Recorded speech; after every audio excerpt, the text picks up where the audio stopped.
बिस्मिल्लाहिर्रहमानिर्रहीम। अस्सलामु अलैकुम।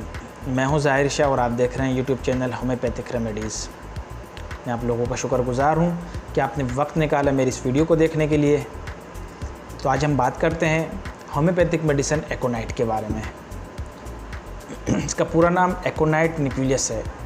प्लांट किंगडम की मेडिसिन होती है। यूरोप और एशिया के पहाड़ी इलाकों में ज़्यादातर पाई जाती है।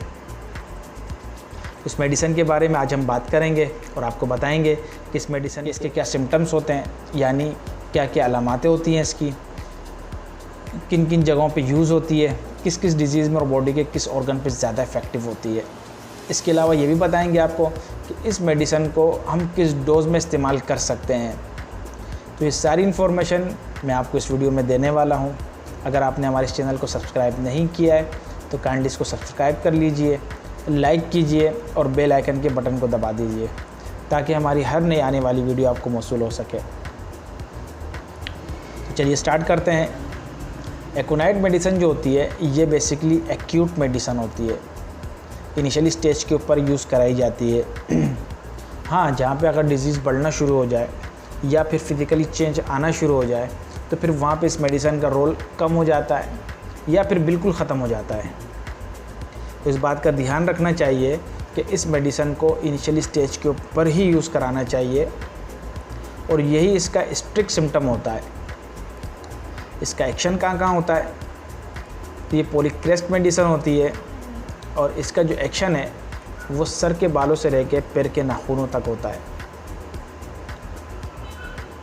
लेकिन कुछ जगह ऐसी होती हैं कि वहाँ पे बहुत ज़्यादा इफ़ेक्टिव होती है, तो उन्हीं जगहों पे बात करते हैं आज।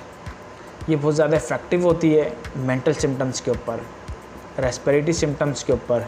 यहाँ पे ठंड लगने से एग्रीवेशन हो जाती है और ऑल टाइप ऑफ फीवर में बिलखुसूस जो इनिशियली स्टेज के ऊपर आए हों, यानी कि फ़ीवर आया और अचानक से बढ़ना शुरू हुआ 103, 104, 105, तो ऐसे कंडीशन में एकोनाइट का ही यूज़ कराना चाहिए जिसके बहुत अच्छे रिज़ल्ट मिलते हैं। इसके कॉमन सिम्टम्स की बात करते हैं तो सबसे पहले हम बात करेंगे सडन एंड वायलेंट कंडीशन की, यानी कि अचानक से कोई परेशानी आ जाए और बहुत ज़्यादा सीवियर हो, बर्दाश्त के काबिल बिल्कुल ना हो, तो ये सडन एंड वायलेंट कंडीशन होती है। और ऐसे कंडीशन में एकोनाइट का ही यूज़ होना चाहिए क्योंकि ये एकोनाइट की अलामत होती है। तो इसके बहुत अच्छे रिज़ल्ट हमें मिलते हैं सडन एंड वायलेंट कंडीशन में।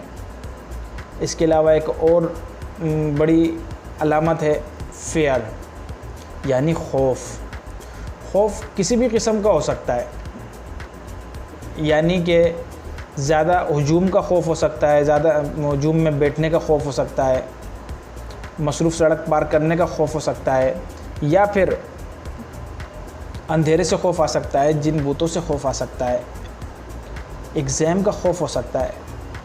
इसके अलावा पेशेंट जो होता है वो प्रेडिक्शन करता है कि मैं फ़लाँ तारीख़ में मैं मर जाऊंगा। तो ये सारी जो अलामतें होती हैं ये एकोनाइट की होती हैं।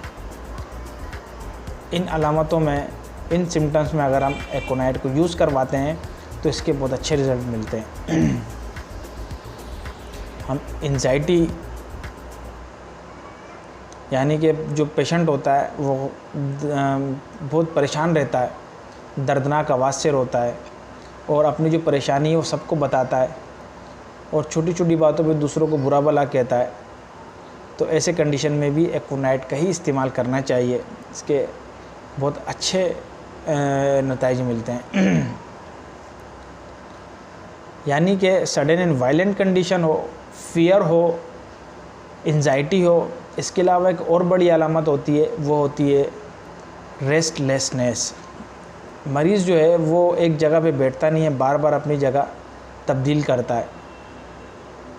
यानी रेस्टलेसनेस फिज़िकली भी हो और मेंटली भी हो। तो ये जो अलामत होती है ये एकोनाइट की होती है। इसमें एकोनाइट का ही इस्तेमाल होना चाहिए।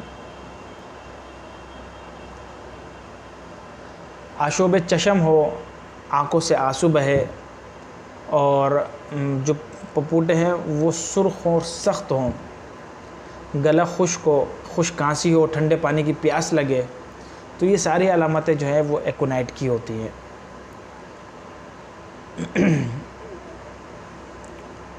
इसके अलावा ये लेफ़्ट साइडेड मेडिसिन होती है, यानी कि हमारे सर में दर्द हो रहा है और आधे सर में दर्द है और लेफ़्ट साइड है, कान में दर्द हो, लेफ़्ट साइड में दिल आता है, एंजाइना का मसला हो जाए या नमूनिया हो और पता चले कि लेफ़्ट साइड ज़्यादा मुतासिर है, तो ये सारी इस अलामत में भी एकोनाइट का इस्तेमाल कर सकते हैं। लेकिन हमें इस बात का ध्यान रखना चाहिए कि इस मेडिसिन को हम इनिशियली स्टेज के ऊपर ही यूज़ करवाएं, तो इसके बहुत अच्छे हमें रिज़ल्ट मिलते हैं। अगर हम इसको क्रोनिक कंडीशन में यूज़ करवाते हैं तो हमें इसके इतने अच्छे रिज़ल्ट नहीं मिलते हैं। तो इस बात का हमें ध्यान रखना चाहिए कि इनिशियली स्टेज के ऊपर यूज़ करवाएं, एक्यूट कंडीशन में इसको यूज़ करवाएं, तो इसके बहुत अच्छे रिज़ल्ट मिलते हैं। तो अब हम बात करेंगे इसके डोजेस के हवाले से। तो इस मेडिसिन के जो डोजेस के हवाले से हम बात करते हैं, 30 पोटेंसी, 200 पोटेंसी और 1 m पोटेंसी में हम इसको यूज़ कर सकते हैं। यानी 30 पोटेंसी जो होती है बहुत ज़्यादा सेफिएस्ट मानी जाती है। इसको हम 2-2 बूंद करके 15-15 मिनट में हम इसको दे सकते हैं। जब परेशानी कम हो जाए तो फिर उसको हम TDS यूज़ करवा सकते हैं। 200 पोटेंसी जो है हम 2-2 बूंद करके 2 बूंद सुबह और 2 बूंद शाम इसको यूज़ करवाई जा सकती है। और 1 m जो है हफ्ते में एक दफ़ा इसको यूज़ करवाई जा सकती है। मैं उम्मीद करता हूँ ये वीडियो आपको अच्छी लगी हो। हाँ, अगर अच्छी लगी हो तो कमेंट ज़रूर कीजिएगा। बहुत शुक्रिया। अल्लाह हाफ़िज़।